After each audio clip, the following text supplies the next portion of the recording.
king and a servant as a servant? Should everybody be treated the same? Well, what is reality? I think, Prabhuji, it depends on the responsibilities that person is doing. Like, maybe a servant is only taking care of his family or the near and dear ones, but the king has to think about everyone. So she should not be bothered by the small responsibilities. So in a way, it's okay thinking, yeah.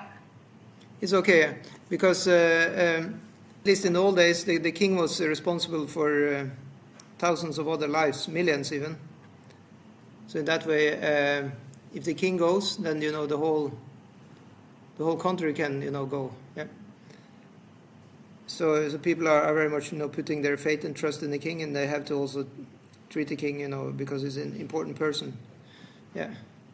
So similar then, you have a human being. Is a very important person, because as a human being one can do one thing, and what is that? Devotion. Yeah. Yeah, but if the king doesn't use his privileges in the right way, then it's also not correct, because if he misuses his power and is not bothered about the other people, then he shouldn't be given that privilege. Ah, okay. So that is that is a problem then. But what we can do about that? Suffering, like yeah. So somebody else will take over. Yeah. Yeah. That's what will happen. So it's nature will go its way. Nature will go its way. Yeah? That's the thing.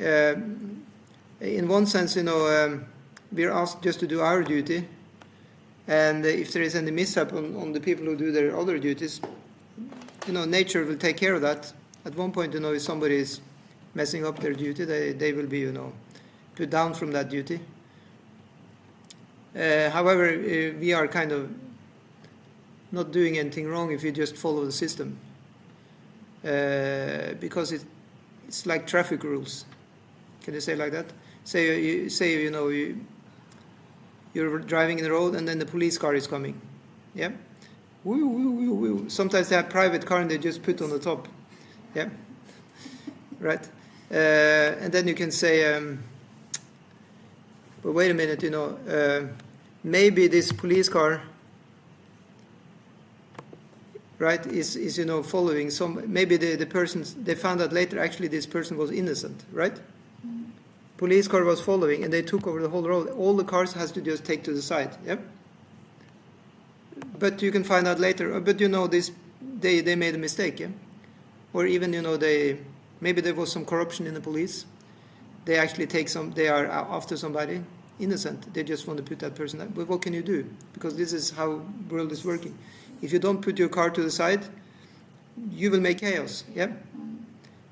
So in that way, some or other, we just have to follow, the setup, even though we're not sure, if our leaders are correct or not. Or, on the other side, if one doesn't do that, sometimes it happens.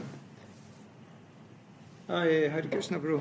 Sometimes the people, they make, uproar, they make rebellion against the system. And there is like a revolution. But guess what? There's a war or something, and then they're making a new leader, right? They're always making a new leader. And then they will make a new leader of the persons who was leader of, the revolution. And they will say, no, we will not do anything, nobody should be better than other. But, they're making a leader who is saying that. And then gradually that leader will get all the, support and, riches and everything. And that leader may also later become corrupt. These instances in world history have shown. After many, many years, that person got a big belly and starts relaxing and start himself or herself to become corrupt. So, in other words, if we cannot maybe do so much, but we can do. You can make your own political party, and you can try and make a better footing for good ideas in that party. Like and get followers, and there's like different ways to do it. Yeah. So what I'm trying to say is maybe we don't need to follow the bad leaders, but we may have to cooperate to some extent just to make the society function. Yeah. We're now in chapter 3, Prabhu. Yeah, okay. You can see there. So it's about the killer of the soul. So what is the killer of the soul? He is meant to enter into the planets known as the worlds of the faithless, full of darkness and ignorance. So Prabhupada says a human life is distinguished from animal life on account of its heavy responsibilities. Those who are cognizant of these responsibilities and working that spirit are called suras, the godly. So suras are known also as devatas or demigods, but there are two different definitions of that. There is a definition given in Puranas. That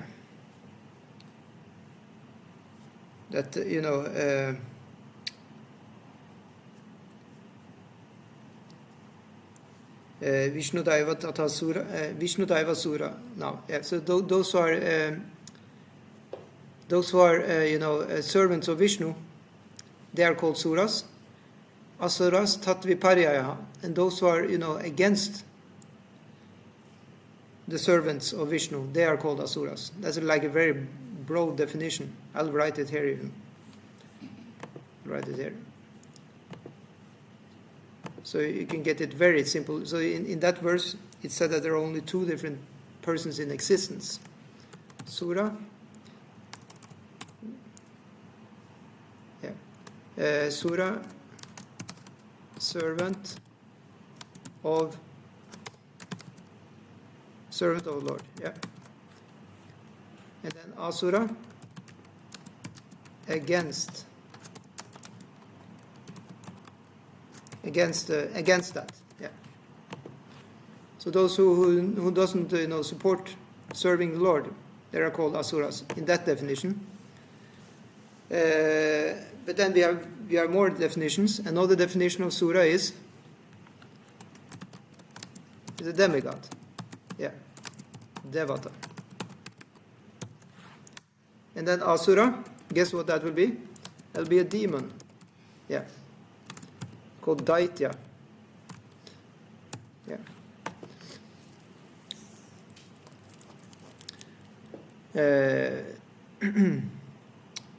And in that second definition, then that doesn't mean you only have demigods and demons. No. We are human beings, we are not demigods, we are not demons. In that definition. But in the first definition I gave, which is from the Shastra, so that anybody who is serving the Lord, who is teaming up, to be, Lord servant, as we do, we try to do in our movement, to train us up as bhaktas, yeah, sevakas. Then we will be considered to be demigods, and everybody who's against that, they are, asuras or demons. Yeah, there are given a few different, definitions more of asura. We'll look at them later. Yeah. Actually, Prabhupada says there, those who are cognizant of these responsibilities and working that spirit are called suras, the godly. Yeah. So that in that way, you can say sura here, servants of God, and I'll write godly. So the godly people, and against that means ungodly. Yeah.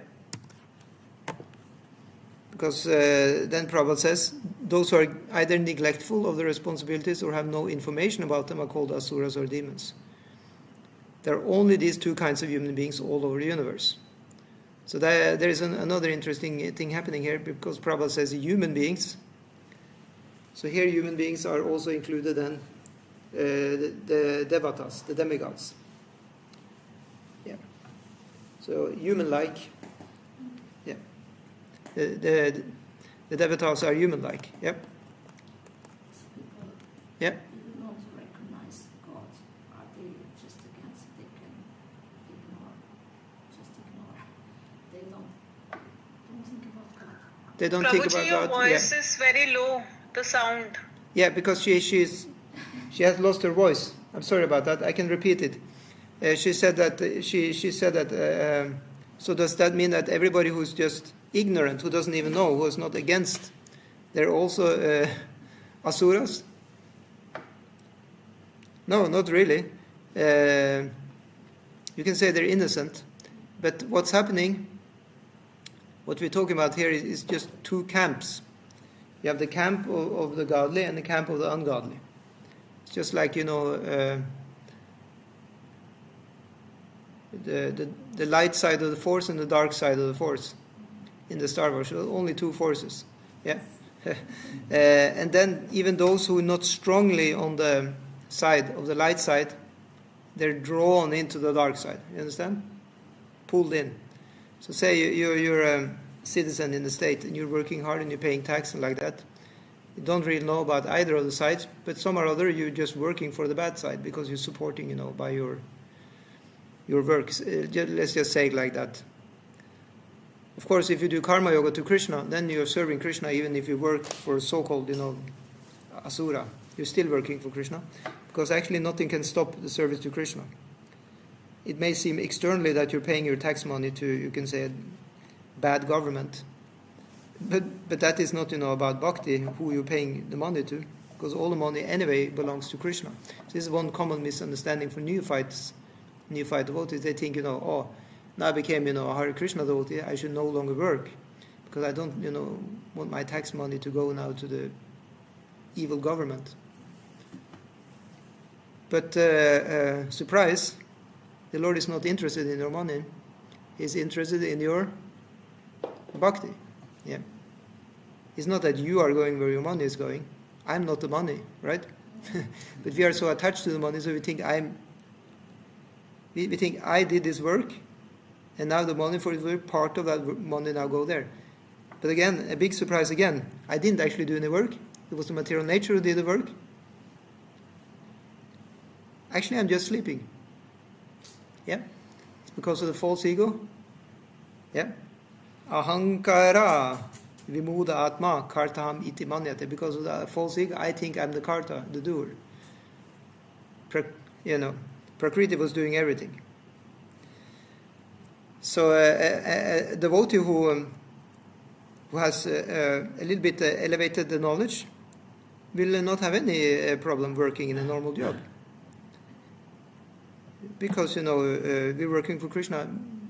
Soul-wise, the soul is working for Krishna. That's the nature of the soul anyway. It's just the matter of accepting the fact and surrender. Yeah. Just surrender. Surrender what? Surrender your money, your body, your mind. Well, actually, just the soul. Surrender the soul. Yeah.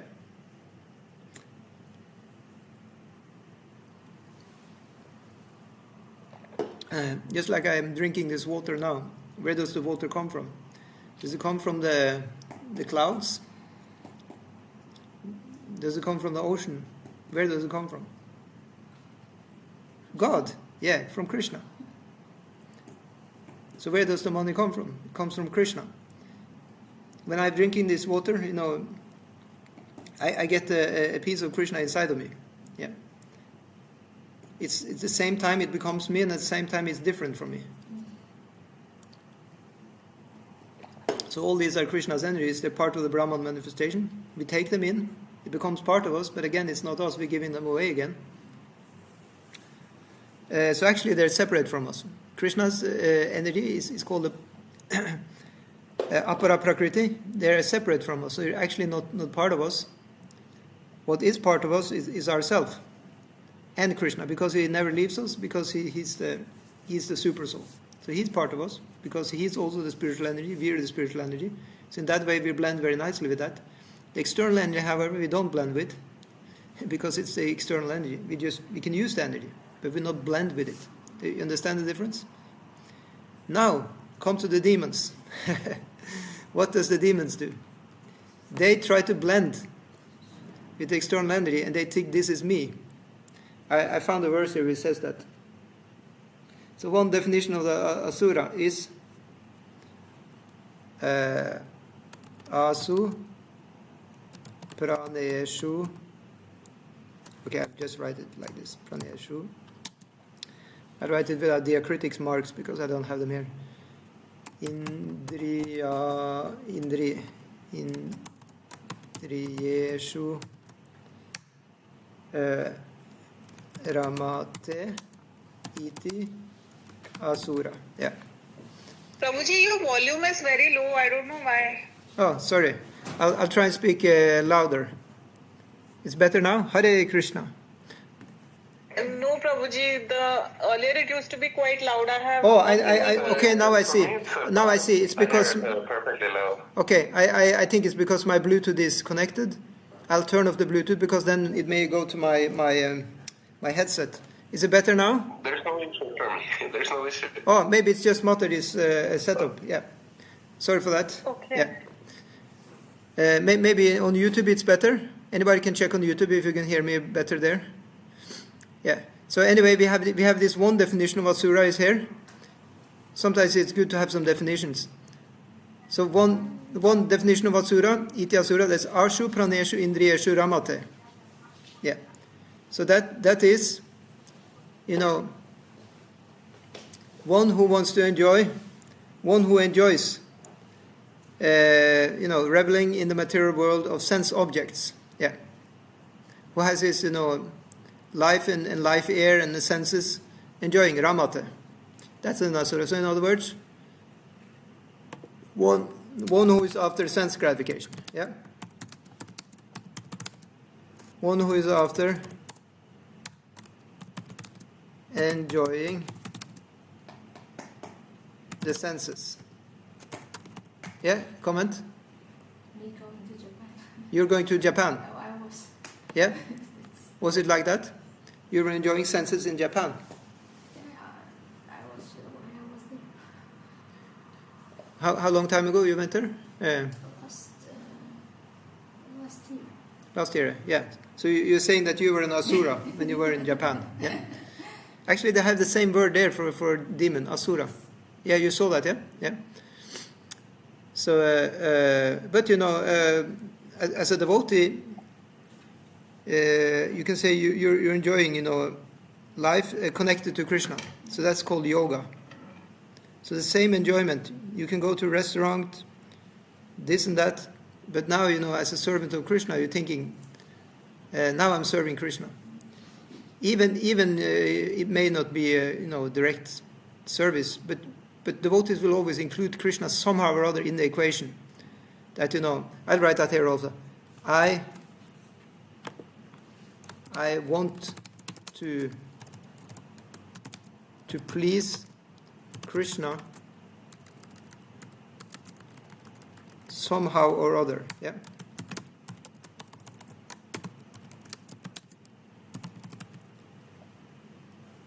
No matter what the situation. Yeah.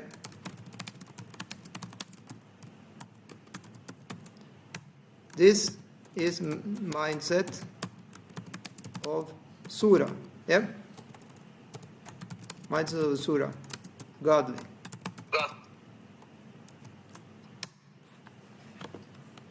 So, even though we may not have, situated ourselves in the Uttama Adhikari situation, we may not have 3 dandas and a water pot, and just a lion cloth walking around. We may not be in that situation, yeah? Still, you can be a devotee. This is an assurance for us. Because even walking around with seemingly only a, danda and water pot and, having surrendered everything and just depending on the mercy of Krishna, even that is actually a material situation. If you look at it, inside the material world it's happening, right? It's happening inside space and time. It's definitely in a high mode of goodness. The situation in normal devotee can look like it's more like in Rajagun and Tamagun, but both of them are actually devotees, and Krishna is taking care of their respective situation. Yeah. And actually the thing to be a devotee is transcendental. Yeah. It's about the mindset. Do I want to please Krishna? Yeah. Some or other we are in different situations according to karma and even according to Krishna's arrangement. Now Krishna wants to see just what are we doing out of this, what are we making out of this situation. Otherwise, if we wouldn't think like that, then we would just judge people from what's written, or you can say with the packaging. Yeah. Then you would just judge people out from what you see with your eyes. But actually there is more to it than that. Yeah. Because if you judge other people from what we see externally, then guess what? We will also judge ourselves. And we will think that we cannot be devotee unless we are eventually getting 3 dandas in our hand. Only then we can be devotee. So until then we just say, oh, sorry Prabhu, sorry Mataji, I'm not devotee. Right? It's like, we'd like to do this. No, I'm sorry, I'm not so advanced. We'd like to do that. No, I'm sorry, I'm not so advanced. So what are you advanced enough to do? Watch YouTube. There is okay. That level I can do. You know, can you cook? No. Can you give class? No. Can you wash the floor? No. It's too high level. Can you go to a temple at all? No. Can you chant Hare Krishna mantra? I'm sorry, I'm not the Babaji. You know, it's too high level. I don't have taste. I'm just too full. But watching YouTube, that you can do, right? Nobody has ever in history said they're too full to watch YouTube. So that's why we put up this YouTube channel. So now you can watch us here. And you're definitely, you're not too full to watch this. That's for sure. So now you can sit here and learn about asuras. Yeah? Is that okay level? Yeah. So another definition of asura is given, like a more you can say, when they're like out and out demons, asuna rati iti asura. Yeah. So that there asu, it's also about the asu. Asu means life air or life itself. But here rati, it means to take away. Yeah. So one who takes the life, one who kills is an asura. Yep. So back to the slaughterhouse business. Yep. Probably he mentioned this. Yeah. So Prabhupada said, it said, in the Rig Veda it is stated that the suras always aim at the lotus feet of the Supreme Lord Vishnu and act accordingly. Their ways are as illuminated as the path of the sun. So in other words, the suras, they're going on path of light. Yeah. And now I will ask you to see how much you paid attention in the class. What path is the asuras going? What? Asuras? The demons? The suras are going on the path of light. Yeah, but they... So the asuras, what path are they going on? Yeah. Dark God. Yes, they're going on the path of darkness. No, but... No? They're not? No, yeah, but... Yeah? But it's always a little hope that this... Of course there is hope. Like you had in the Star Wars, can go the dark side of the Force, but still there is a hope to come to the light side, right? Isn't that what's happening in somewhere or other? But the path is a path of darkness, and not to sound harsh, but we may have to state that actually, because if we talk about this path of asuras, it's the path of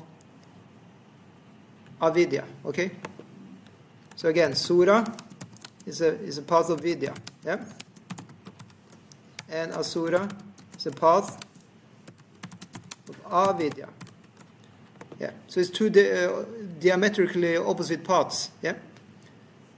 So you have the Vedas then saying, what are the Vedas saying? It says, asatuma satgamaya, tamasima sat, Jyotirmaya tam. Yeah. Jyotir gamaya. Yeah. Tamasima Jyotir gamaya. Yeah. Mrityurma Mritangamaya. Yeah, exactly. Thanks so much. Tamasima Jyotirgamaya. Yeah, so Tamasima, that means Tamasima Jyotirgamaya, that means, the path of the Asuras. Yeah, and also don't go to the death, go to the eternality. Yeah, all these things. Yeah, so intelligent human beings must always remember that this particular form of body is obtained after an evolution of many millions of years of transmigration of the soul. So there is one verse in the Purana which says this: Asitim Chaturas Cheva Nrishu. So you get the human form of body after Asitim Chaturas Cheva. So 8,400,000 species of life. Yeah, 8,400,000 species after.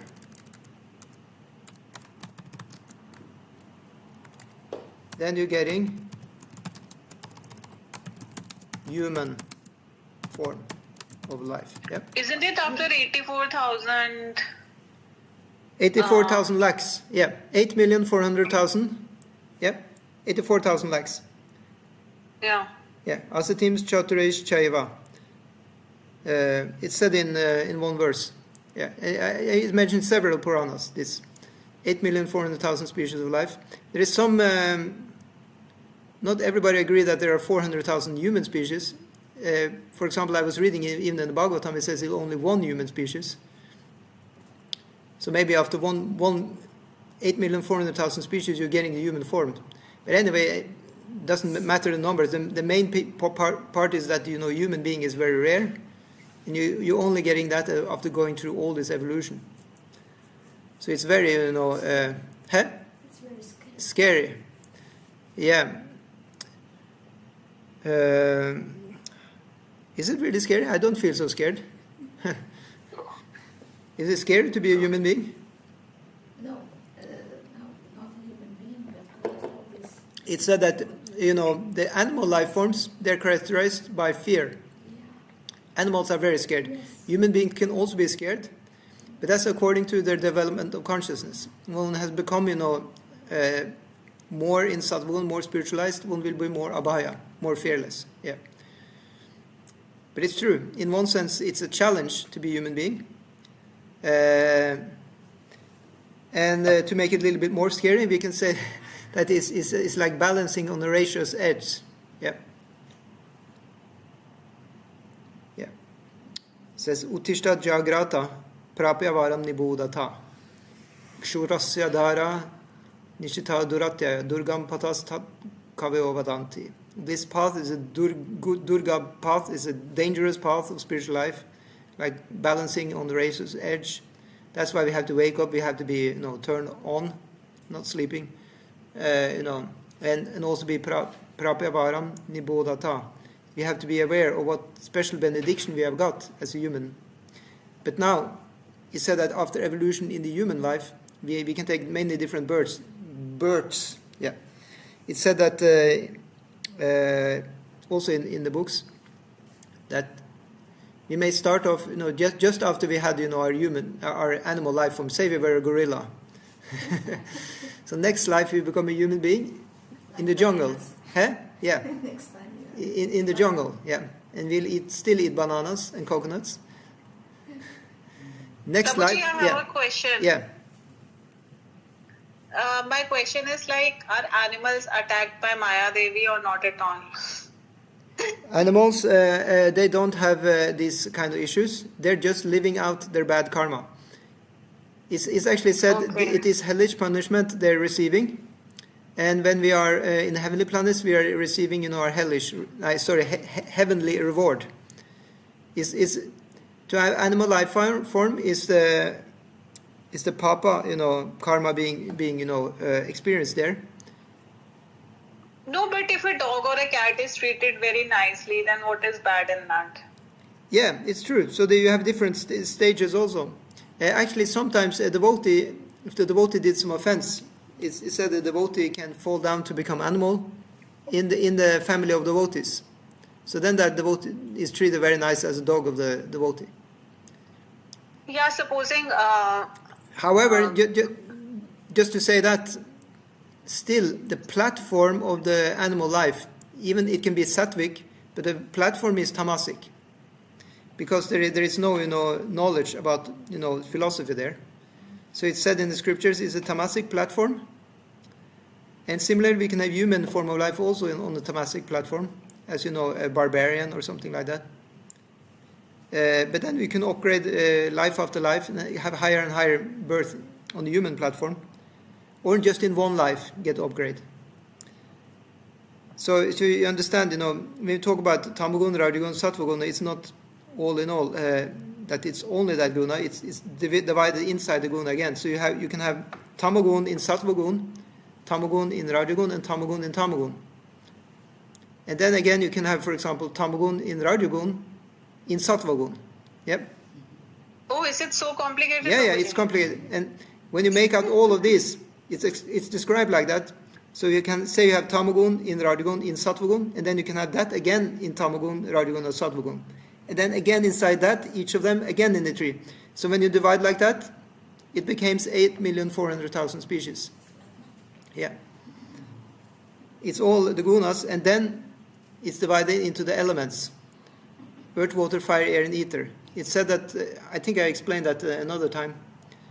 Actually, the elements are subtle. They're all created from tamagun, okay? Earth, water, fire, air, and ether are all created from tamagun in contact with the ahankara, false ego.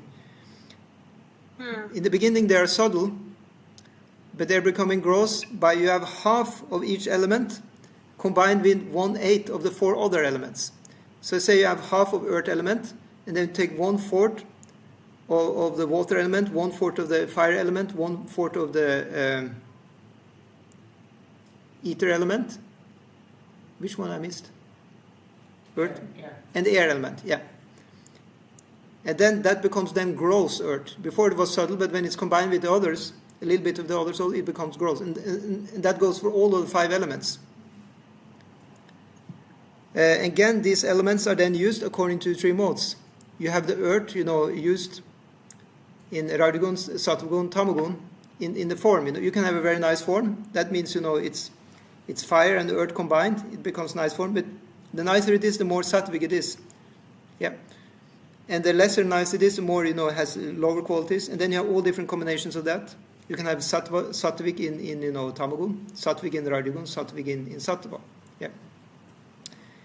And then again, you have the elements again mixed up, because the properties are like that. Say you have a balloon. A balloon is earth, but it's not that much earth. It's a lot of air in that. Yeah. And then you also have fire. Some are use fire to keep it flowing, and there's space there also. But then you have wood. That's also earth, but it's the density of the amount of earth in that element is more. So in that way you mix up, and you get also 8,400,000 species. Yeah. In all kinds of variation. You understand? So this material world is built up like that. So it's very complex. But by chanting Hare Krishna mantra, one is just piercing through all these elements. Yeah. It's said the meditator, he's starting with the earth chakra, is dominated by earth, and then piercing through that comes to water chakra, the fire chakra, then the heart chakra, which has the air, and then the ether chakra in the throat for the voice and the space. So piercing through all that, reach the Agya chakra, where one can take the command of the Paramatma, Guru, Paramatma externally and internally. Then one can actually become Shuddha Bhakta Vaishnava, yeah, pure in the heart and in the mind. Prabhuji, Yeah. can you please repeat the chakras? Like, where did we start with? Which element? Yeah, we start with the lowest chakra, which is the earth chakra.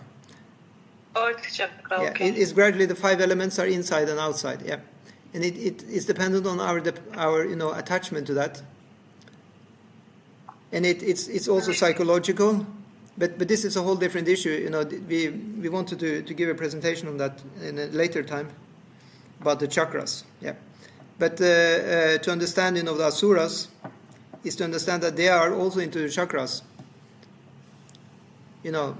They're 100%, because I've studied a little bit, what they do. Like they also use, yoga very much, but of course mystical yoga for, world dominion. Yeah. So asuras are working by doing also meditation and yoga. Just look at Ravana. Ravana is the best example. I think I will write his name here. Yeah. Ravana, Ravan Asura, yeah.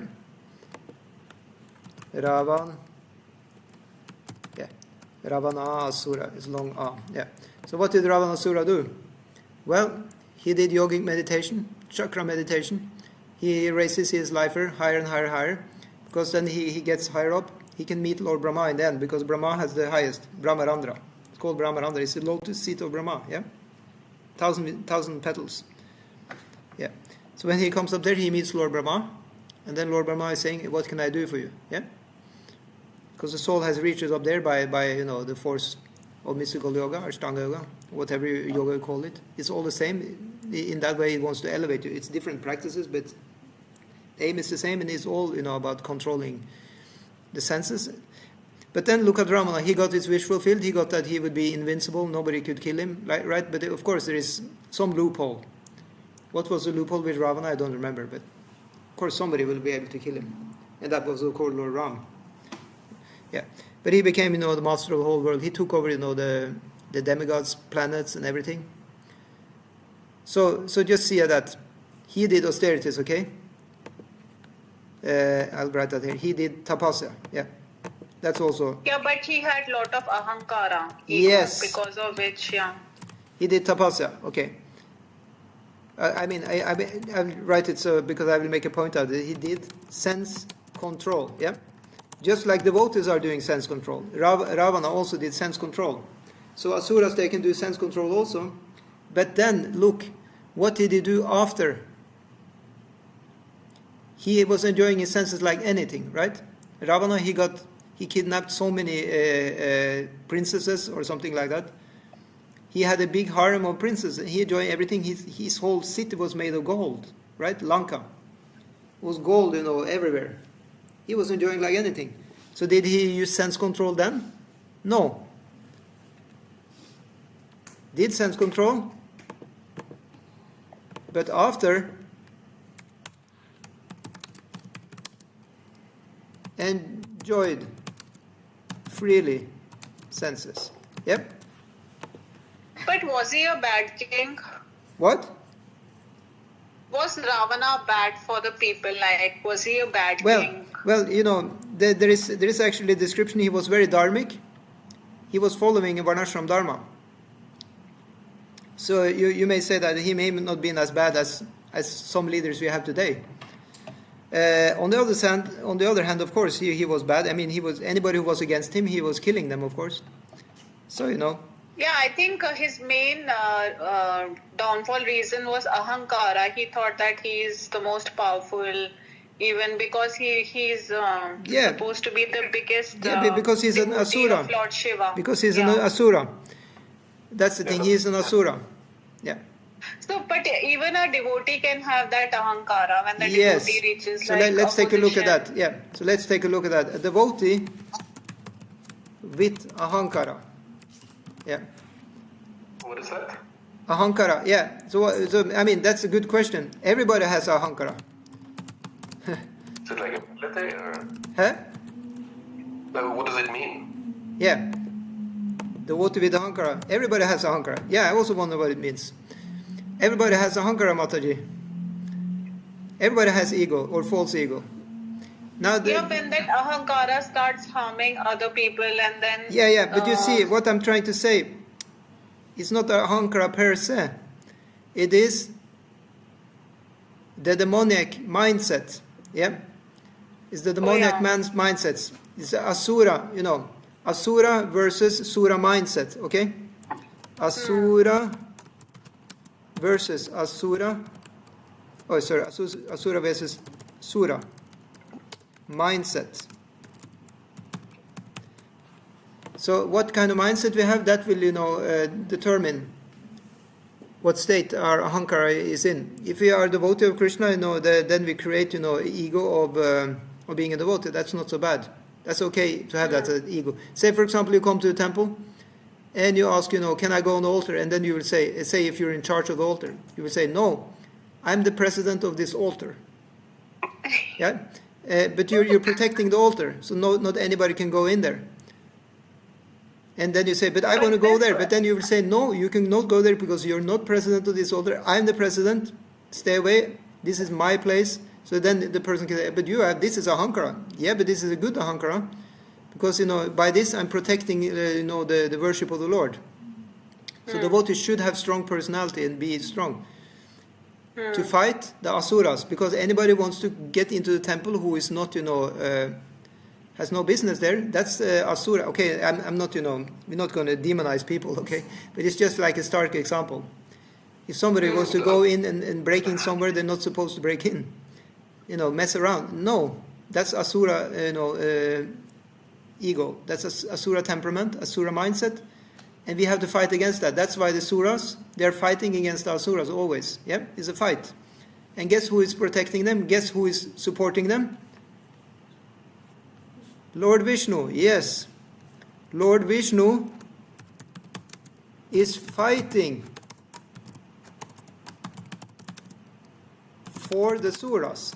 Yeah. He's not only standing on the sideline saying yes, right? Vishnu himself, if you have heard any of the stories, he is himself sometimes coming there and he's himself shooting the bow and arrow, he's himself, wielding the sword, killing the asuras. Yes, sometimes Vishnu himself, he go there, gets his hands dirty. He loves the suras, okay? Suras, they are, Vishnu's people, yeah? Okay, let's take it even more. Let's make it even more clear, okay? Suras are Vaishnavas, yeah? Vishnu, yeah. Vishnu Smriti Daiva Sura, Asuras Tatviparyaya. So, those who remember Vishnu, who are devoted to Vishnu, they are, Suras, and those who are against, they are Asuras. So we have Vaishnava. Vaishnava comes from the word Vishnu. You could have said Vishnuava, yeah. But because of Sandhi inside the word, it becomes Vaishnava. It's more easy to pronounce. But it means the people of Vishnu, yeah. It's very clear connection. The people of Vishnu. Yeah. Yeah, so I guess we got the point across what asuras are now. So let's read on. This material world is sometimes compared with an ocean, and this human body is compared with a solid boat designed to cross over the ocean. The Vedic scriptures and acharyas or saintly teachers are compared with the expert boatman, and the facilities of the human body are compared with favorable breezes, which can help the boat smoothly ply to the desired destination.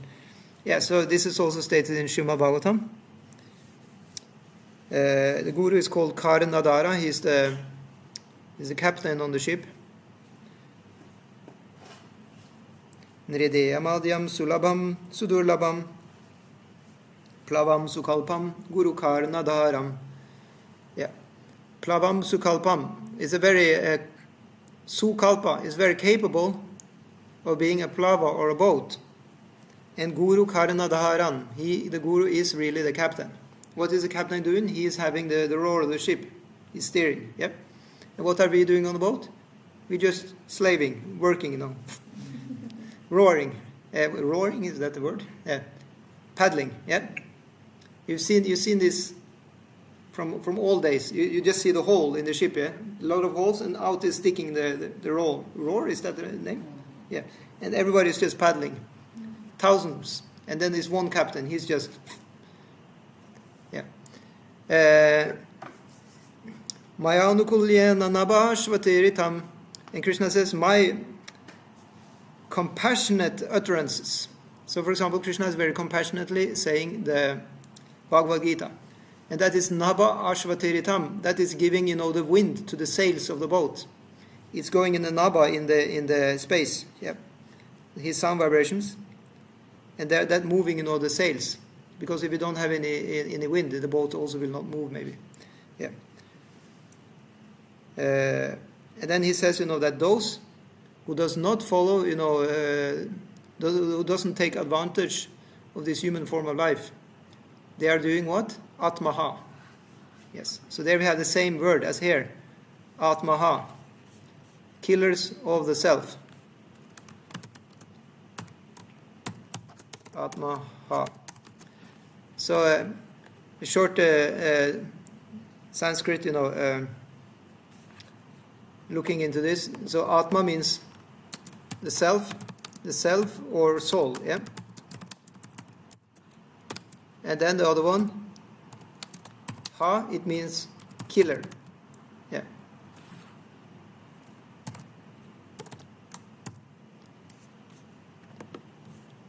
You have that word ha is also very much used in the Bhagavad Gita. It said there also that the soul cannot be killed. Yeah, Krishna explains. But here we're saying the soul is killed. Now this seems like a contradiction. Can anybody explain why Krishna says in the Bhagavad Gita the soul cannot be killed? And here it says that one who does not follow, the path of self-realization is the killer of the soul. Does this make any sense? Yeah? Oh, it's in the book itself? No. Yeah? When they say you are killing of the soul, that means that you can go from the stage of being human to an animal again. Yes, that's what it means. Yes. It means you can go back to the state of animal. Now we've worked ourselves up. So never think you're lazy. You've been working very hard for billions of lives to now finally, climb up. Finally, we're on the top now. We're in Norway. We made it. We really made it. We got the human form of life. And we even made it to the Hare Krishna temple. Either online or offline. Yeah. We made it. Now we can relax. No. Now we should continue climbing. In next life, then finally we are in Goloka Vrindavan. Yep. Or at least Vaikuntha. Yep. Maybe you have to climb first to the heavenly planets. You go to Indra Loka. And after that Brahma Loka. And then finally Vaikuntha, and then Mathura, Dwarka, and then Vrindavan. Yeah. But by chanting Hare Krishna mantra you can just immediately enter Vrindavan. That's the idea. But you need to have a human form of life though. Although in Chaitanya Lila it's explained that Chaitanya, he actually liberated that dog. There was a dog there, and Chaitanya Mahaprabhu chanted Hare Krishna to the dog, and the dog started barking back Hare Krishna. And the dog became also like jumping. And the next day they couldn't find the dog. It was Shivananda Sena's dog. And they looked everywhere for the dog. And then Chaitanya Mahaprabhu just smiled and said, got liberated. I think the story was like that, something like that. Yeah. So if we don't take advantage, then we're killing. You can say what it means. It means You are doing all the work that you did before. Killing. Isn't it? Killing the opportunity. Yeah. We're killing the opportunity. Does that make sense? And you waste what you did. Yeah. Last time. Yeah. Last time. So this is this is true. This is this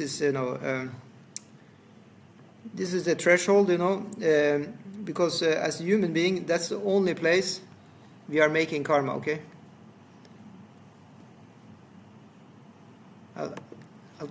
I'll delete this and I write here again, because human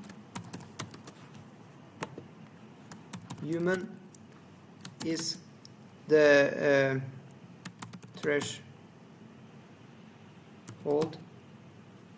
of going up or down. Yeah. Is that correct to use of words? I don't know. I hope you understand what I mean. Either one is going up or down from the human platform. Yeah.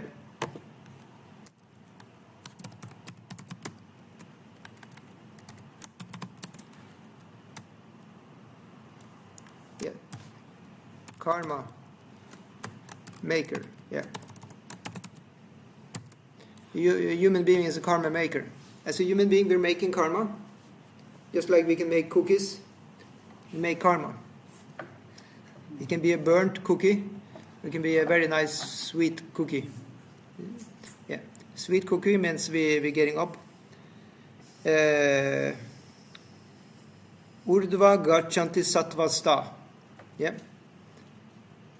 So just so we have that clear, sattva means up. Yeah. Urdhva gachanti sattvasta. Madhya tishtanti rajasa. Rajasa, that means mid. Yeah. It's a medium. You just stay in the middle. Yeah. Madhya tishtant. Tamas is going down. And just to make it very clear, then Krishna in the Bhagavad Gita, he says, Jaganya guna vrittista. He says that this tamaguna is disgusting. Yeah. So in that way, one may end up as a swine. Yeah. Yeah. If one, yeah, a pig. Yeah. And in that way, it will be considered, it's better to be human being. So in that way, it's kind of, self-defeating. Yeah. So not to take advantage of that is self-defeating. It's defeating, the real purpose.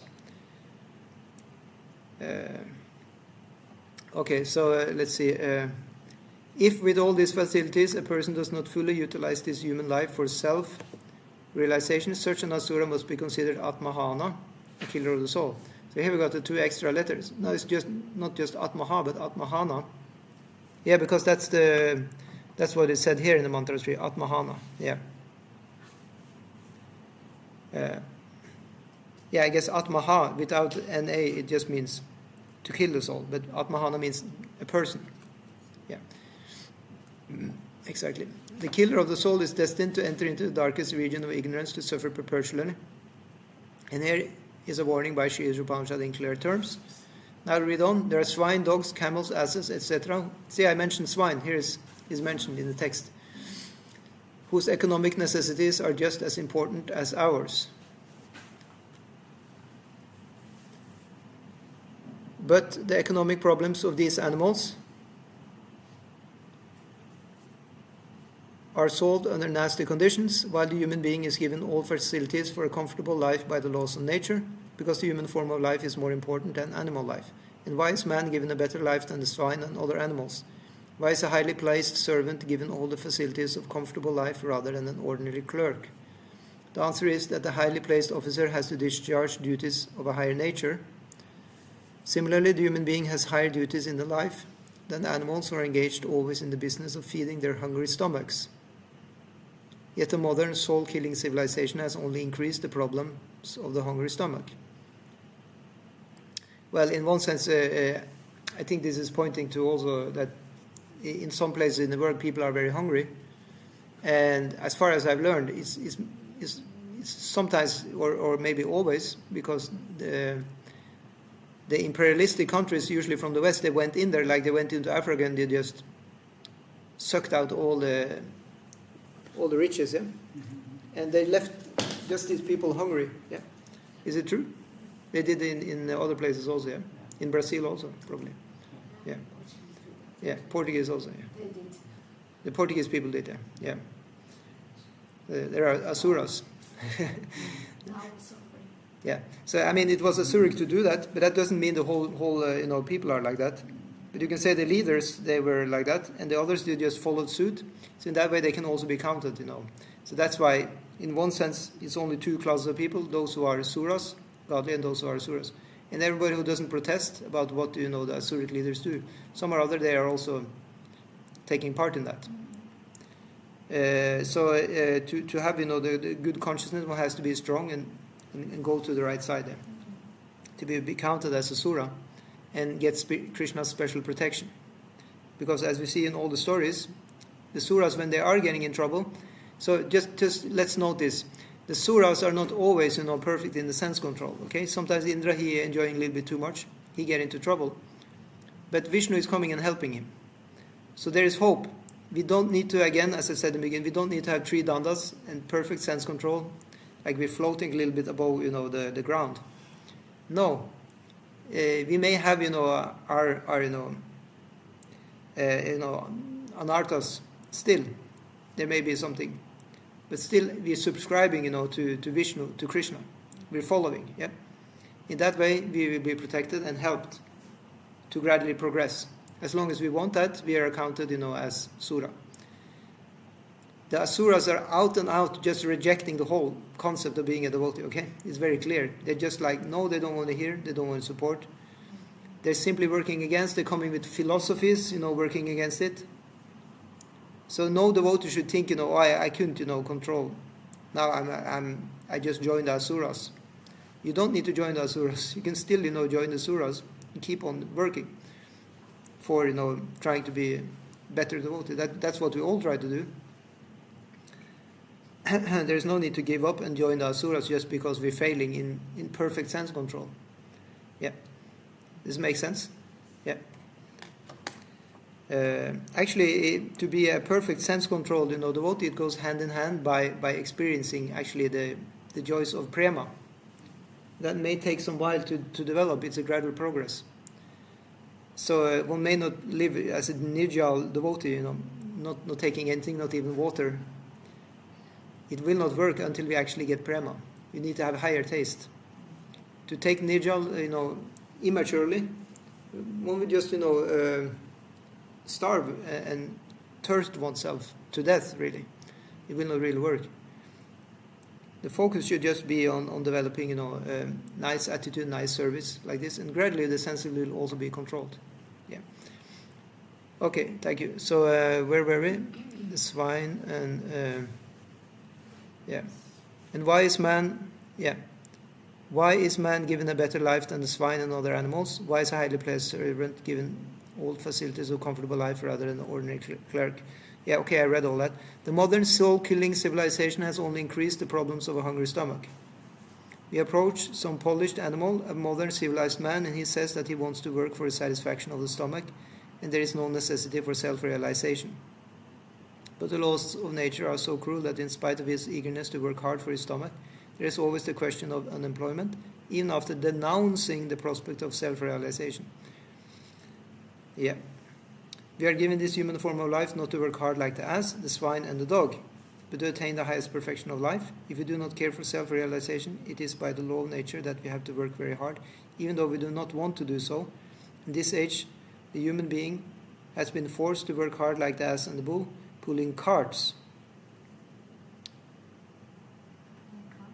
Yeah, pulling, by the hand, then I guess, yeah.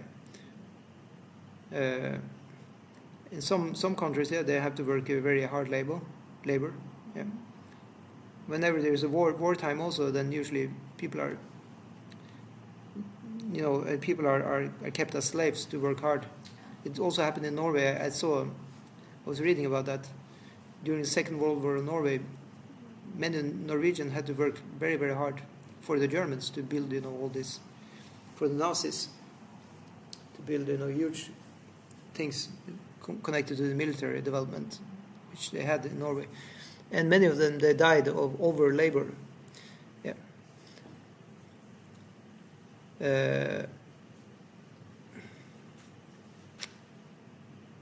These are some of the examples of the regions where an asura is sent to work, revealed by this verse of Śrī Īśopaniṣad. Regions. Okay, so what are the regions that was mentioned? Is that means the planets of the asuras? Yeah.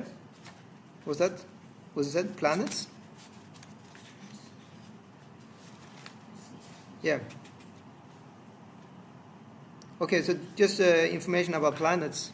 So sometimes loka is not necessarily mean a round planet like that.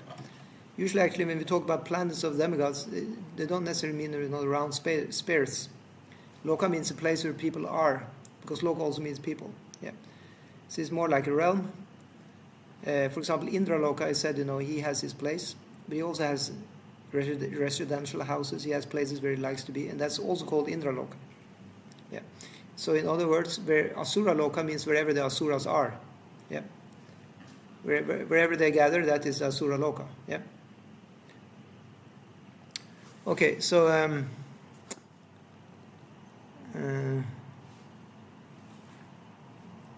If a man fails to discharge his duties as a human being, he is forced to transmigrate to the planets called Asura, in the degraded species of life, to work hard in ignorance and darkness. In the Bhagavad Gita, it is also stated that the half self-realized men who in their previous lives could not complete the process of approaching Godhead, but had sincerely tried for it. In other words, those who fail to attain success in realizing their relation with God are given the chance of appearing in the family of Suchi or Srimata. Suchinam Srimatam Gehe Yoga Brashtupa Jayate, the Bhagavad Gita says. So when he's born in a family of Suchi, means a spiritually advanced Brahmana. Clean. Suchi means clean. Yeah. And Srimata means a Vaishya or member of the mercantile community. Srimad, it means, rich, yeah? Also means beautiful, like you have the Srimad Bhagavatam, the beautiful Bhagavatam. Shri is referring to goddess of fortune. So it can both mean beauty and riches, yep? This means that such fallen candidates are given a better chance for culturing self-realization on account of their sincere efforts in past lives. So we have a past life. Yep. And we are continuing from there. In the body we were born in this life, it is continuation. So maybe, if we are born in our family, maybe we found the Gita or something in the bookshelf. That means we must have had something to do with that. Hinduism or Vaishnavism or even Krishna Bhaktaism or Hare Krishnaism. We may have done that in the previous life. If some or other we found an Oriental book. Yeah, Bhagavad Gita or something else from Vaishnava in our bookshelf, then that's a sign that we are continuing from our previous life. Yeah, especially where we have time to do that, to read these books. If we are born in another place, we just have to slave our whole life just to have something to eat. We don't have time to practice this, right? So in other words, those who have been practicing in the previous life, they are given facilities as a reward for their practice in the previous life. They're given facilities so they can continue. So is the Lord fair? Is the Lord, taking good care? He is. He's definitely taking good care. And to the degree we don't have a chance to practice the spiritual life, that means we didn't do that much in the previous life, but then we can work now to do it. And the Lord will facilitate more in the future. How do we create the space for practicing spiritual life? Is chanting Hare Krishna, yeah, because chanting is working in the space. Yeah, to chant Hare Krishna mantra is creating space, spiritual space. Does it make sense? Hare Krishna, Krishna Krishna, Hare Hare, Hare Rama, Rama Rama, Hare Hare. Now we have created a spiritual space. If we didn't chant at all here, this wouldn't be a temple, right? This place would just be full of stuff, not related with spiritual things. We would enter in, we would feel choked. The waters will feel choked. It's like there's no space here for spiritual life, right? You can go to a nightclub. Is that spiritual space there? Can you sit there and chant? Can you sit there and read? No, it's not a spiritual space. So say you were in a nightclub. How could you create spiritual space there? Yes, by chanting Hare Krishna. Simply by the sound vibration, space is created. Spiritual sound vibration is creating spiritual space. And in that way, we are also securing our future, that we will have space to do this by continuing, chanting and so on in this life.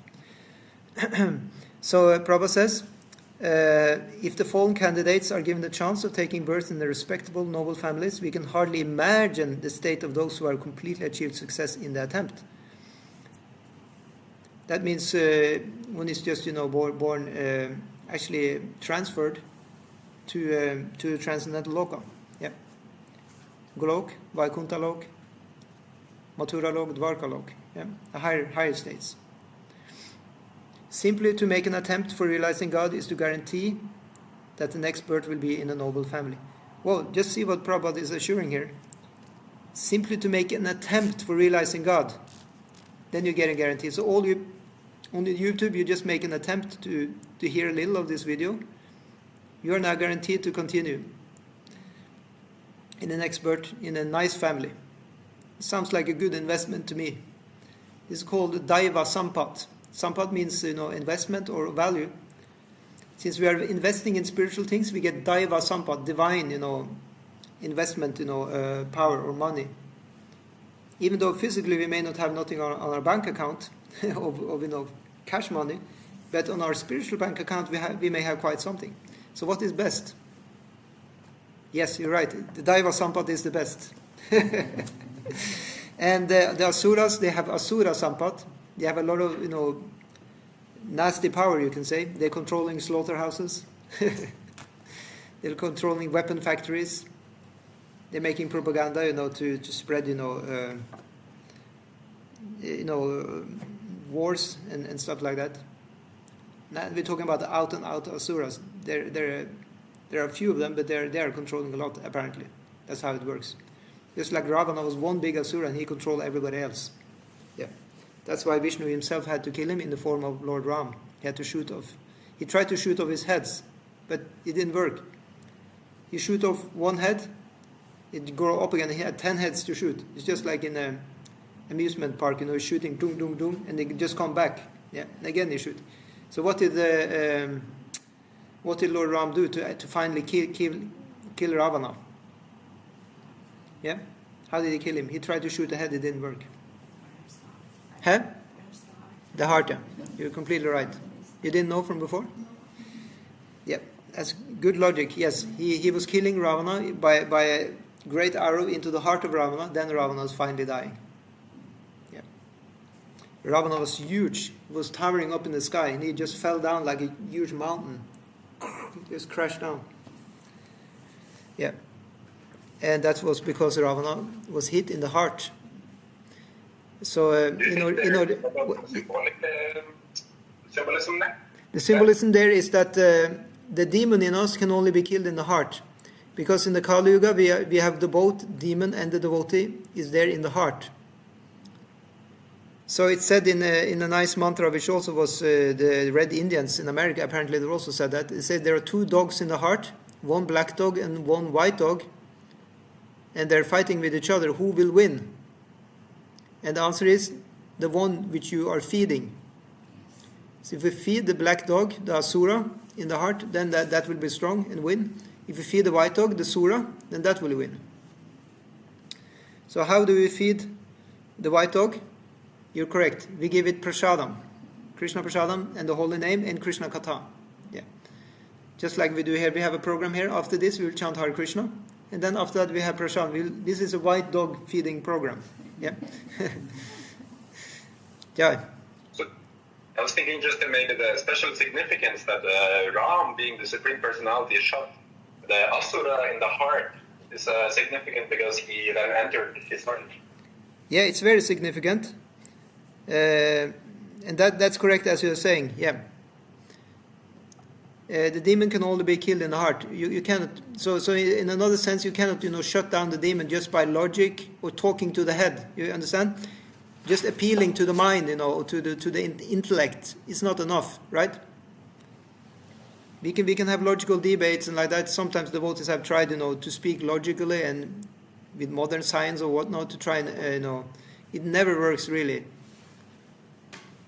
But when you give the Asura some prasadam, then the heart is melting. Yeah?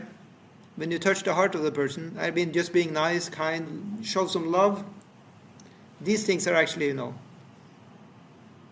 Does it make sense?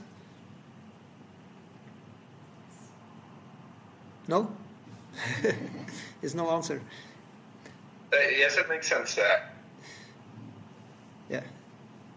Okay. He chose to enter Ravana's heart. He chose to enter Ravana's heart. But of course, there it's like, as you say, it's real, but at the same time, it's also symbolical. Yeah. But it's actually said that, these were Jaya and Vijaya, the doorkeepers from Vaikuntha. In 3 lives, they were killed as demons. Actually, they were still, reincarnating next life as a demon, yeah?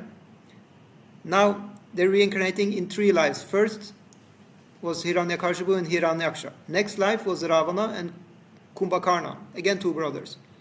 Third life was Shishupal and Dantavakra, yeah? And then they're supposed to only come 3 times to fight with Vishnu, but they actually came as a guest appearance the 4th time as a hidden, because Lord is coming as a hidden incarnation, as Chaitanya Mahaprabhu. And there it says he's killing the actual demon by preaching to them Krishna consciousness, getting them to chant the whole name. So then, Ravana, again is appearing together with his brother as Jaya and Vijaya. And only there, as Jaya and Vijaya, they're actually killed, because then Chaitanya Mahaprabhu, he makes them into devotees. And again, Chaitanya Mahaprabhu cannot do that alone. He has to have help from Balaram. And Balaram is the most merciful guru. Even though the guru was attacked, Balaram was attacked by the demons. Just as in the previous stories, they are attacking, But here, Nityananda Prabhu didn't do anything. He just forgave them. He forgave them, yeah? And then he even embraced, the demons. And then their heart is melting and they become devotees.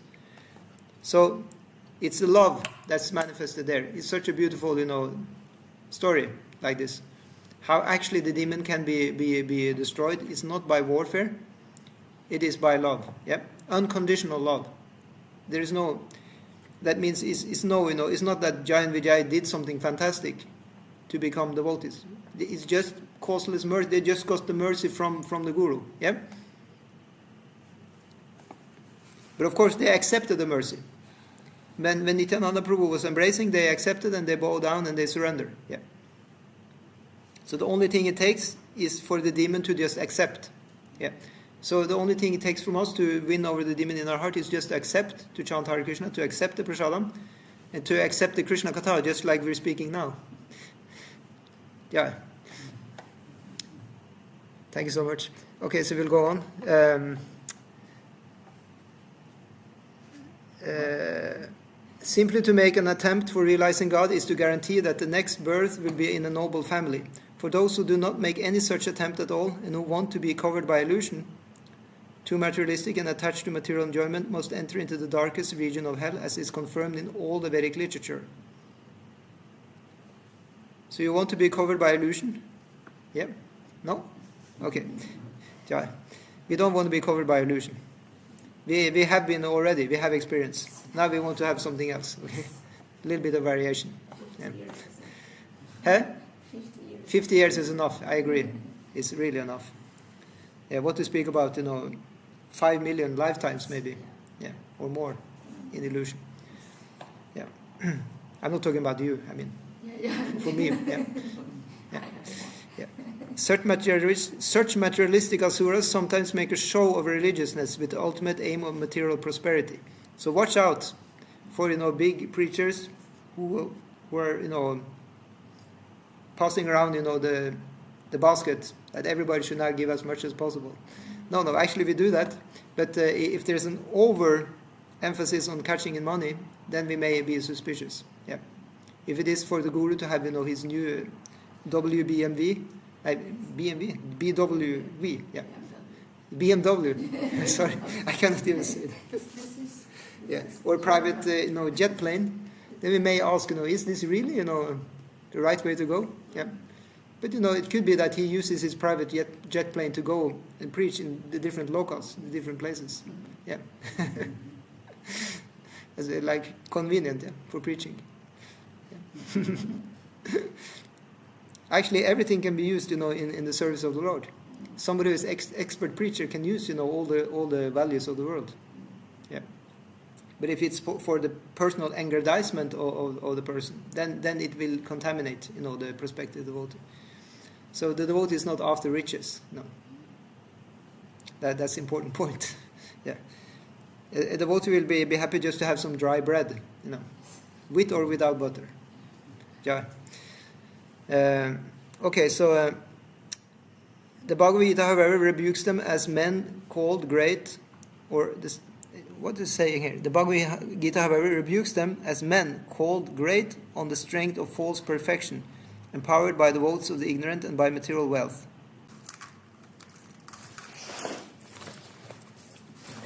I remember to bring my charger here. Yeah.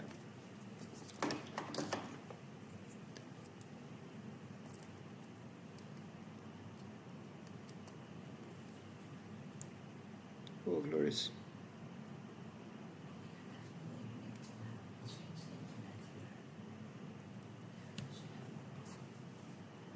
Okay, you're with us on Zoom still? Any live on Zoom? Yes. Okay, very good. Yeah. Sorry, we lost the battery was going out on the phone, which I have the internet. Yeah. So okay, so let's go on. So that was just one sentence more. The conclusion is that as human beings we are not meant only for solving economic problems on a tottering platform, but we are also meant for solving the problems of the material life into which we have been placed by the conditions of nature. So tottering, what does that mean? Yeah. I think it means something that's not very stable. So let's read mantra 4. Christopher Prue, would you like to read mantra 4? Maybe someone else can have a little occupied. Yeah, I'll read it. Or Mataji on Zoom. You like to read it? Meena Mataji? Yeah. Anejadekam manaso jivyo naina deva apruchanam purvam arshad. This is typical. Tadha vakto anyantyeti tishtat. This manpo matirida dadati. Thank you. Let's see if I can go through the. I'll go through the word for word. Okay, let's see if I can read it again. Ane jad ekam manaso javiyo naina deva apnuvan purvam arshat tadavatunyan atyeti tishtat tasmin apumatarishva dadhati. Anybody else like to read? You like to read, Prabhu? Verse? Anejadekam manaso javiyo naida deva apnuvan purvam arshat tadavatunyan atyeti tishtat tasmin apumatarishva dadhati. Yeah, you like to read? Aneja ekam manaso javiyo naida deva apnuvan purvam arshat tadavatunyan atyeti tishtat tasmin apumatarishva dadhati. Okay, so I'll read word for word. Anejat, fixed up. Ekam, one. Manasa, more than the mind. Javiyaha, speedy. No, not. Enat, this Supreme Lord. Devaha, the demigods like Indra, etc. Apnuvan, can approach. Purvam, the first of all. Arshat, one who knows everything. Tat, that. Dhavataha, those who are running. Anyan, others. Atyete, surpasses. Tishtat, although placed. Tasmin, in one place. Apaha, water. Matarishva, the gods who control air and rains. Dadhati, execute. Okay, the translation. The personality of Godhead, although fixed in his abode, is more swift than the mind and can overcome all others running. The powerful demigods cannot approach him, although in one place he has control over those who supply the air and rain. He surpasses all in excellence.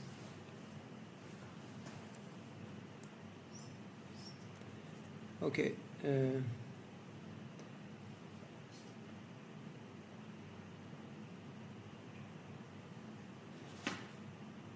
just put on the Wi-Fi. It looks like it works anyway. Yeah. Okay, so I'll read the purport. The Supreme Lord, who is the absolute personality of Godhead, is not knowable even to the greatest philosopher through mental speculation. He can be known only by his devotees through his mercy. In the Brahma Samhita it is said that a non-devotee philosopher who can travel at the speed of the mind, or at the velocity of the air, and who can travel in space for hundreds of years, will find the Absolute still far, far away from him. As described in the Upanishads, the Absolute Personality of Godhead has his transcendental abode, known as Krishnalok, where he remains engaged in his pastimes. But by his inconceivable potency, he can simultaneously reach every part of the creative energy. In the Vishnu Purana, this potency is compared with the light and heat of the fire. The fire can distribute its light and heat from one place, and similarly the absolute personality of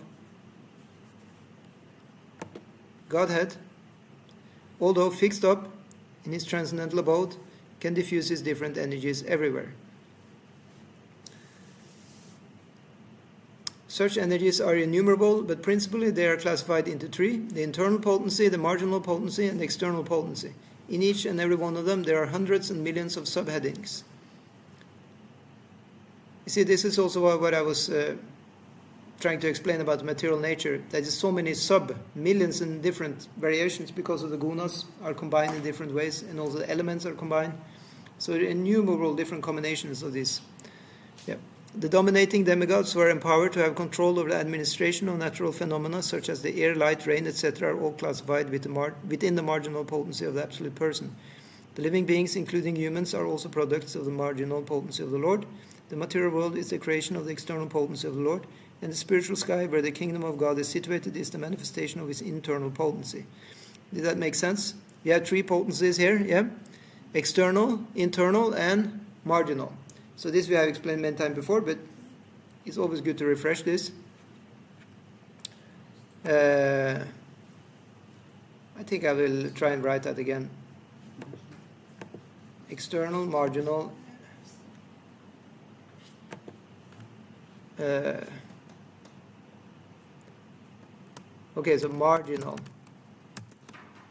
So what does Prabhupada says? The living beings, including humans, are also products of the marginal potency. The dominating demigods are also a marginal potency. Okay, so you have human beings. So humans, demigods,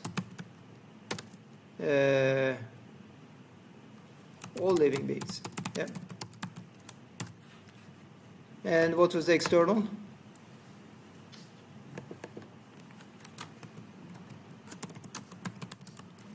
Anybody can help? What was the external energy? What stuff do we have there? Yeah.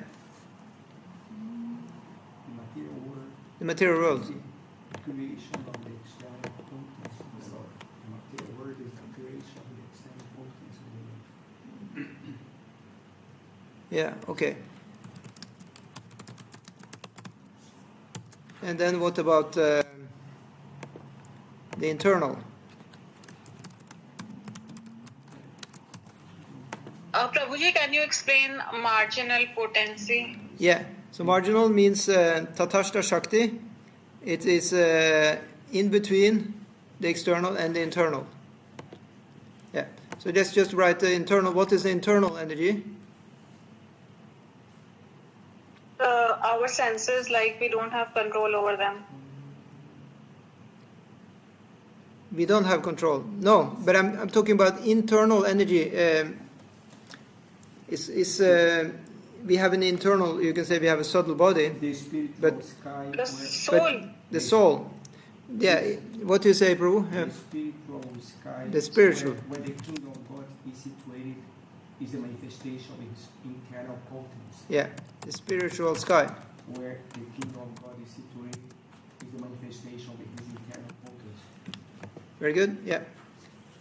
So see here, as I put it here on the YouTube, anybody who can see on the YouTube, then I put internal energy first, then I put marginal next, and then I put the external last. Yeah. And then you will see here that marginal means in between. Yeah. So here you can see the marginal is definitely in between the internal and the external. It's exactly in between. That means we have both. We both have, so let's to understand it better. Okay, so if we put now extra to the internal. No, wait a minute.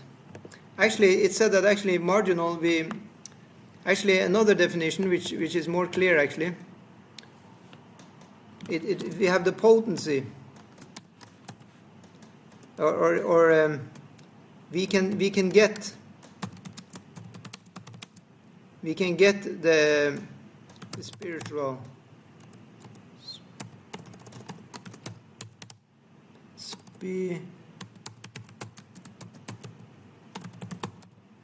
in our lives. Yeah. We can get the spiritual potency in our life, or we can get we can get spiritual or material potency in our lives. Yeah. But what we're focusing on is that we can get the spiritual. And how do we get the spiritual potency in our life? It's by practicing spiritual life.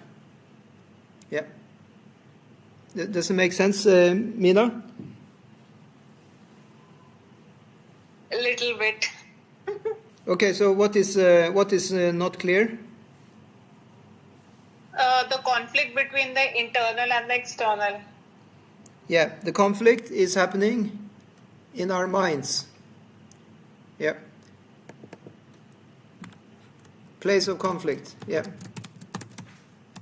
Okay, let's just say in the heart then. Yeah. It's the heart. It's called the Hridaya Granthi. Yeah.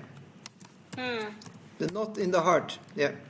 It's like you have two threads and you bind them together. So we are bound together by matter and spirit. Hridaya Granthi. Yeah. So that is a place of conflict because we are bound up. We as spiritual, we are bound up with material. So how do we loosen that conflict? By practicing more and more spiritual, we are more and more, not material. Yeah.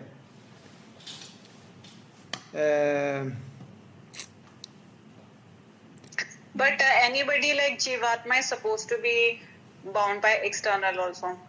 That is the punishment which God has given us in a way. Yeah, it's a kind of punishment. Yeah, it's a punishment, but it's as you have a prison is meant for reformation. Yeah. So this place is meant for reforming us as jivas.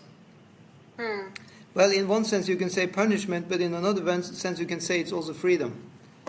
So I'll write that here. That our situation. Yeah.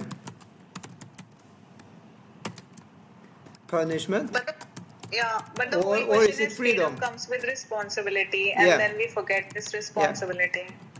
Yeah, exactly. So it doesn't need to be so terrible just to say like that. It's like you have a good mother and father, and neglecting to do the proper duties in the home. Say one doesn't clean one's room. The mother and father wants you to clean, and if it doesn't clean, then we get some punishment. Maybe we don't get our weekly money or something like that. But still we'll get nice food. Still we get love from mother and father. So in the same way, we are still, kept care of. Even the criminals, right? They're put in the prison.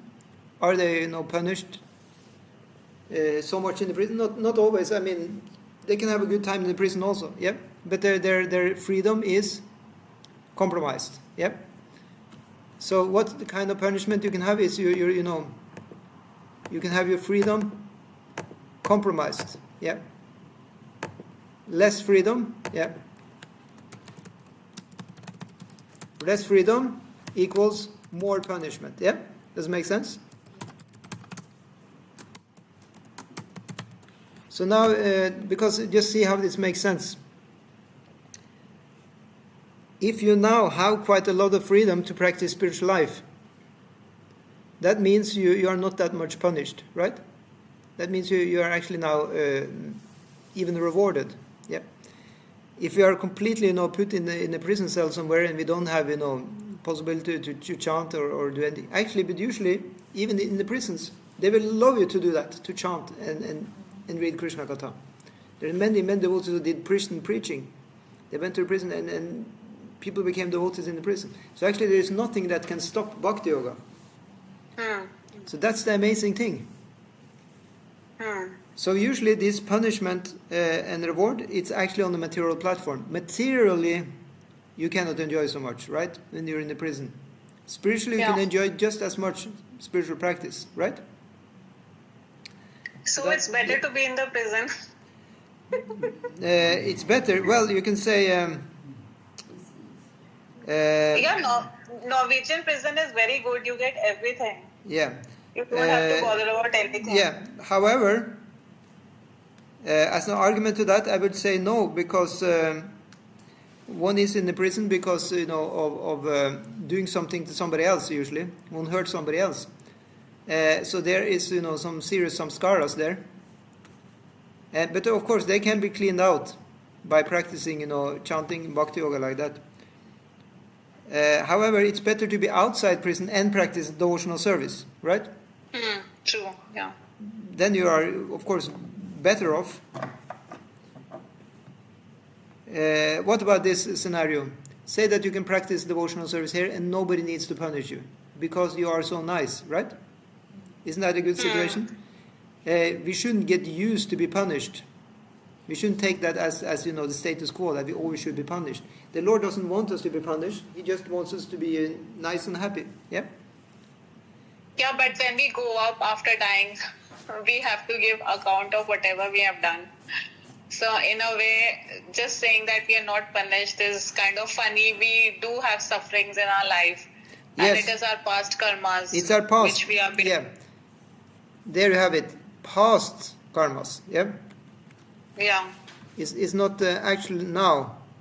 If you become a devotee, then it's you're just suffering what is there from before. Yeah. Tatenu kampam susamikshamanam bujana evatma kritam vipakam. It's created by our own self. Vipaka, or unfortunate things in our life, the punishments. And we're enjoying, we're suffering that. But they will go away because it's just, from the past. If you don't create any new bad karma. So again, back to what we learned before. You have, karma and vikarma.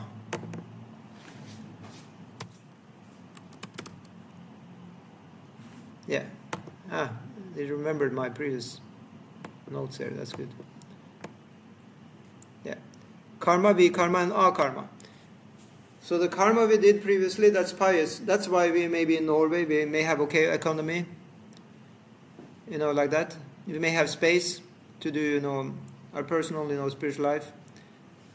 And vikarma is illegal. That we may suffer. Yeah. All our suffering is coming from that. Yeah. Any kind of suffering is coming from bad reaction. Yeah. It's not coming suffering from nothing, right? And then akarma, that's transcendental.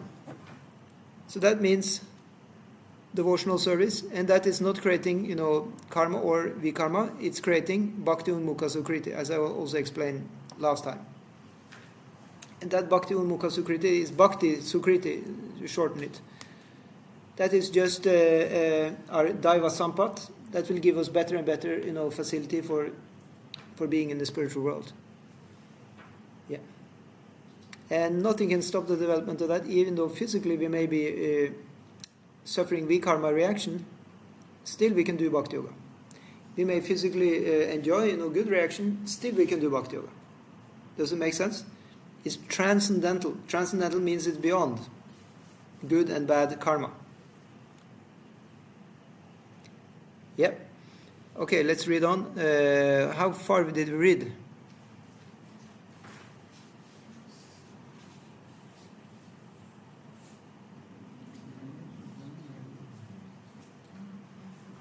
Yeah, I don't remember where I stopped. If anybody remembers. The different energies. But I thought I read that. No, maybe I didn't read it. Okay, I'll read it.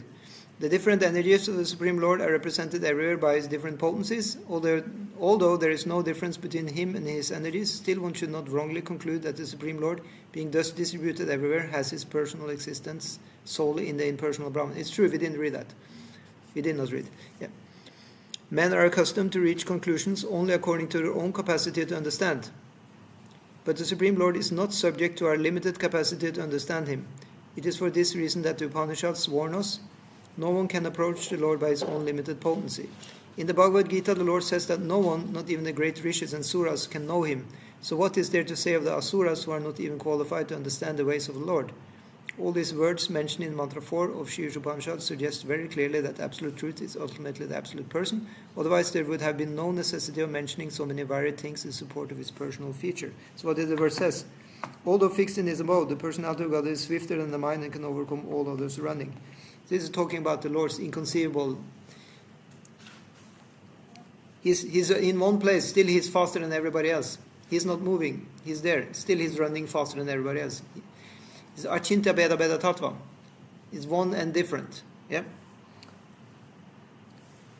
The powerful demigods cannot approach him. Because he's above the demigods, they can't approach him.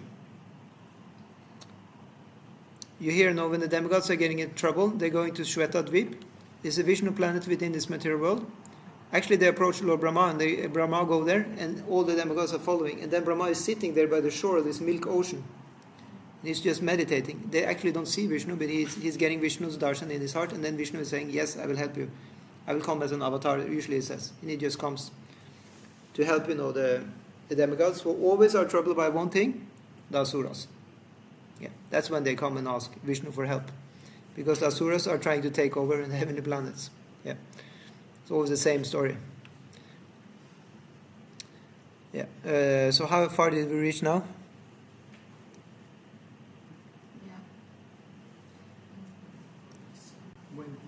Yeah. So individual parts and partials of the potencies of the Lord, although having all the symptoms of the Lord himself, have limited spheres of activities. Therefore all are limited. The parts and partials are never equal to the whole. Therefore the parts and partials cannot appreciate the full potency of the Lord. Foolish and ignorant living beings who are parts and partials of the Lord, under the influence of the material energy, try to make a conjecture on the transcendental position of the Lord. What does mean a conjecture? I think it means speculation, right? Yeah. Conjecture. If I conjecture something, it means I'm creating something that's not actually real. I just imagine things. Yeah.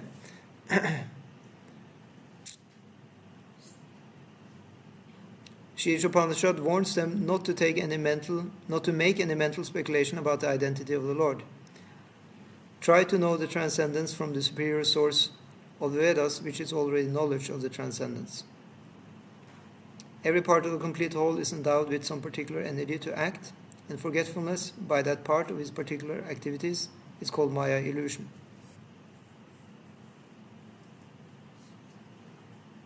Does that make sense? Or we have some energy to act, and if we forget the higher activities, you can say, if we are born from Lord, if we are part of the Lord's creation, we have a specific possibility to be godly in the service of Lord. That would be like heaven on earth if everybody was acting like that. Still, there is an expression to be like an angel. It's never negative, right? That means you're very sweet and helping others. So every human being can act like that. Animals, they don't have capacity to do that. Sorry, they don't have. They're naturally greedy and fight with each other over food, right? You can see that. Birds, there is no mercy there. They just push away the other birds just to have themselves. This is a cruel reality of animal life. So human beings should try and be above that. And when we try to really be like that, we can be like angels or representative of the Lord. That's actually possible.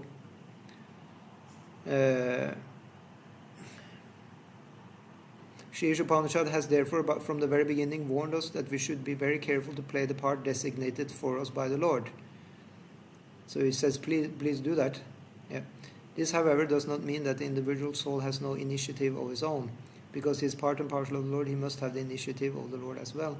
Proper use of one's initiative, active nature with intelligence to understand that everything is but the potency of the Lord, can lead one to the revival of his original consciousness, which was lost on account of association with Maya, the external energy. All power is obtained from the Lord, and therefore each particular power must be utilized to execute the will of the Lord and not otherwise. The Lord can be known by one who has adopted a submissive attitude. Perfect knowledge means to know the Lord in all his features, to know about his potencies, and how such potencies are working by his will. These things are exclusively described by the Lord in the Bhagavad Gita, which is the essence of all the Upanishad. We will read that after. So now we're finished. Yeah, so let's just go back and see what the original mantra said. Oh, actually we go back to number 3. Yeah. Let's see.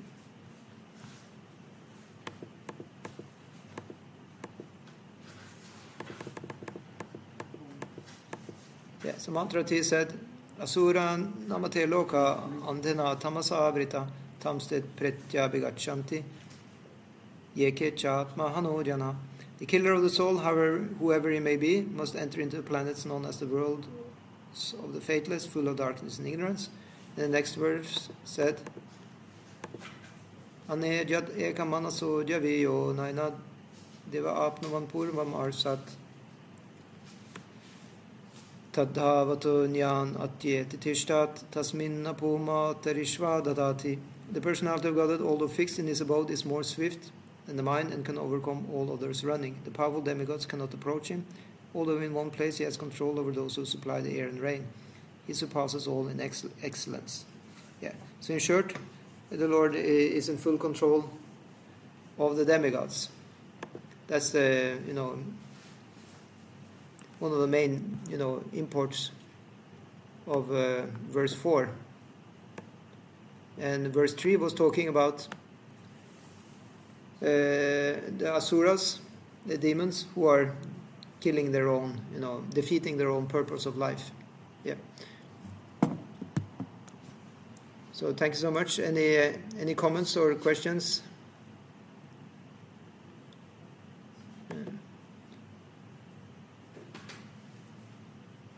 Does it make sense? See if I have a screenshot here also. I made. Yeah, here I got it.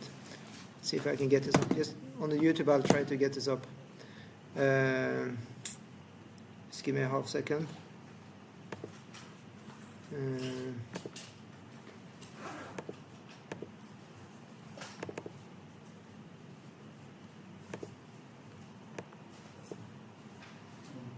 How do I do this? Oh. I'll try to put this picture here.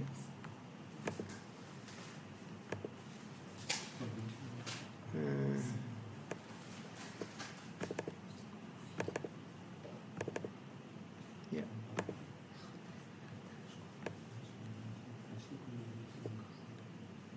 Okay. So on YouTube, can you see that now? I put the picture notes for today's text. So you have like these paragraphs in Mantra 3. So first paragraph talked about who is a demon. Second paragraph talked about who is a soul killer. Third paragraph, from 3 to 6 actually, it says we should liberate the soul, don't kill it. So one of the points here was, if we don't use higher facilities of human form, then we have to live worse than animals in this life and go to hell in the next. Yeah, so it's not a good idea, because the animals are actually not having that a bad time, they're just living out their bad karma. And then they're going to higher and higher life forms, so always upgrading. But if we don't use that, we can suffer much more than animals, and we know that humans can suffer much worse, right? And then the next paragraph talked about even failure in liberating the soul brings glorious results. What then to speak of success?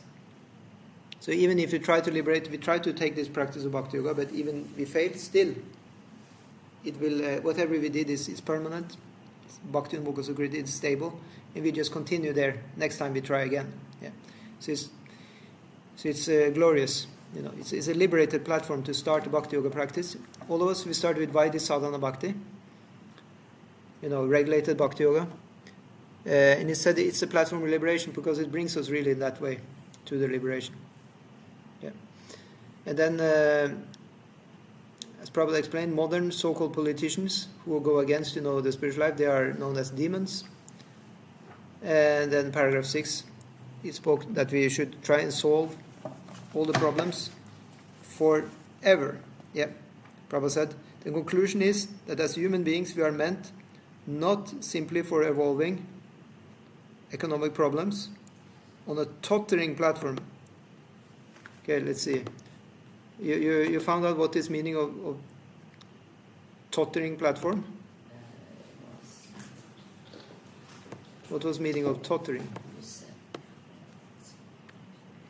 Because that was the conclusion Prabhupada gave here. To solve all the problems forever. Maybe you could say instability, not so firm. Not so firm, unstable. Yeah. Unstable. Yeah. So the conclusion is that as human beings we are meant not simply for solving economic problems on the tottering or unstable platform. Yeah. Staggering. staggering platform. Yeah, it means we try to solve the economic problems, and it may seem to work, but it's only temporary, momentarily. It may seem to have okay, but then something happens. There is war somewhere, and the whole economic situation is again collapsing. Yeah.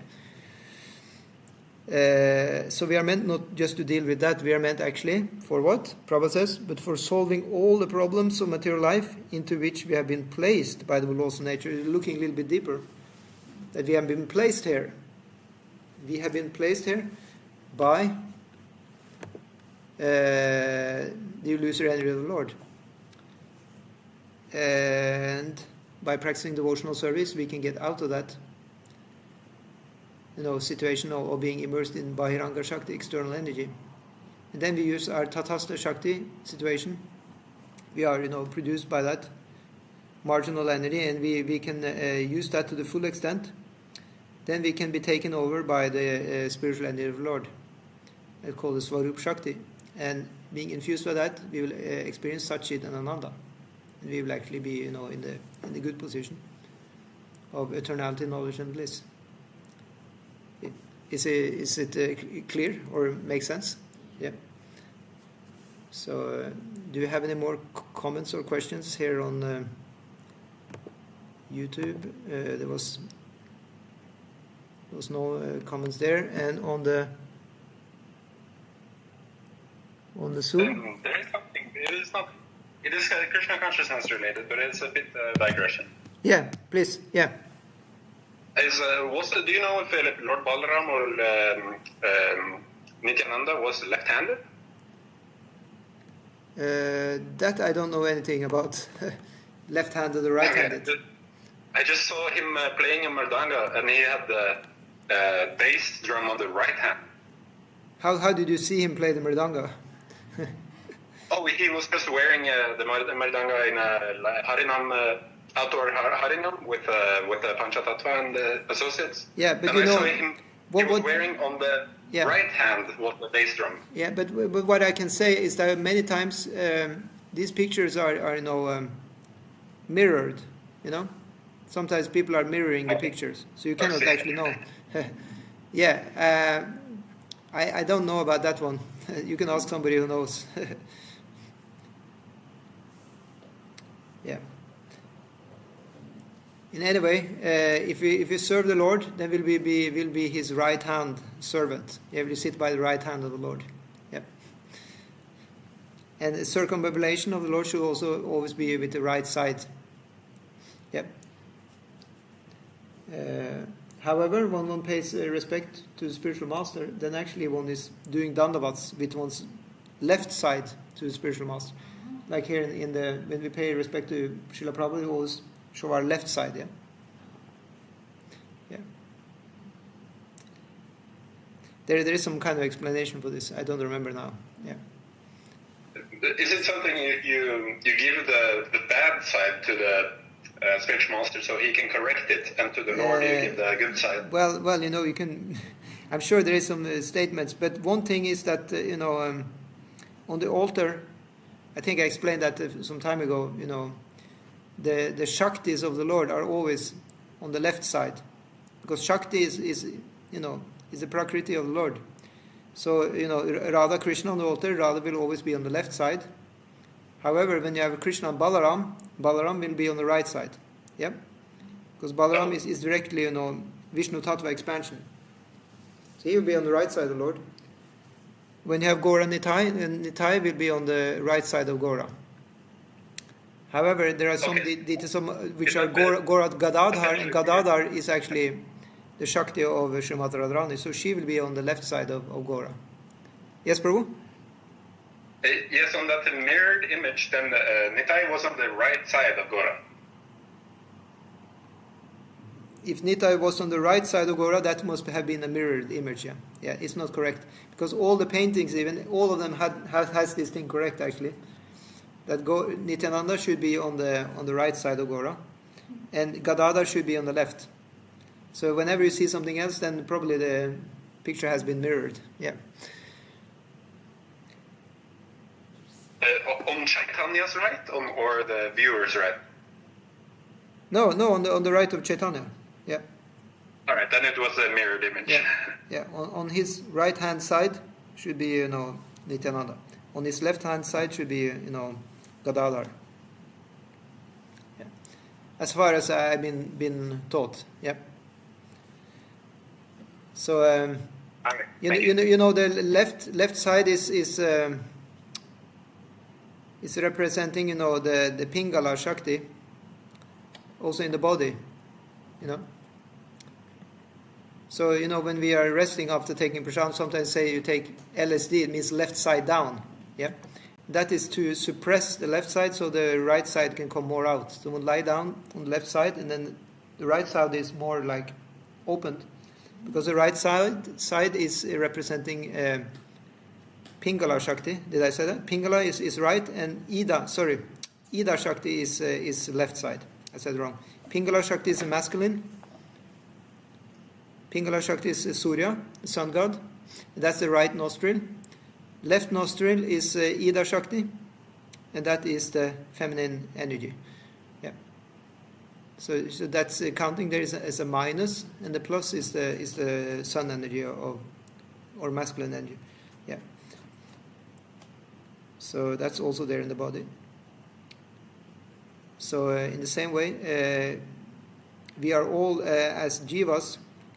We are actually the feminine energy, yeah, as jivas. So that's also represented on the Pancha Tattva, just to make that completely, full circle. On the Pancha Tattva, you have, Gadadhar on the left side, because he is the she, actually. He's the energy, Srimad Radharani. And guess who is standing on the bottom? That is Shrivas. When you say Shrivas Adigora Bhakti, he represents all the jivas. Shrivas is a jiva, the incarnation of Narad Muni. And guess what? He is also on the left side. So that's why all of us should be on the left side of the Lord. So I guess that's why we pay the Dandavat. We have the left side to the deities, I guess, and to the spiritual master also. So there's definitely something there about left and right side. But in regards to Mridanga, I don't know. Please tell me when you find out. Okay? Srila Prabhupada ki jai. Śrī Īśopaniṣad ki jai. Thank you so much.